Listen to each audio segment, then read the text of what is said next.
সাহাবা রাদিয়াল্লাহু আনহুম আজমাইন মসজিদে যেতেন তো আল্লাহর জন্য, বাজারে যেতেন তো সেটাও আল্লাহর জন্যই যেতেন। হযরত আব্দুল্লাহ ইবনে ওমর রাদিয়াল্লাহু তাআলা আনহু, হযরত আব্দুল্লাহ ইবনে ওমর রাদিয়াল্লাহু তাআলা আনহু প্রতিদিন বিকেল বেলা বাজারে যেতেন। তিনি কিছু কিনতেন না, কিছু বেচতেন না, শুধু বাজারে যেতেন আর বাজার থেকে চলে আসতেন। তো সাথীরা জিজ্ঞেস করলেন, হযরত আপনি তো কিছু কেনা বেচা করেন না, আপনি শুধু শুধু বাজারে যান কেন?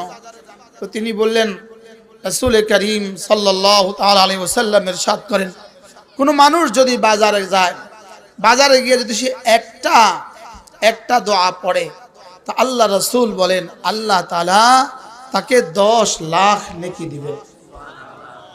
আলফা আলফা হাসানা, আলফা আলফা হাসানা, আলফা আলফা হাসানা মানে 10 লাখ নেকি। সুবহান, কি ভাই, আলফা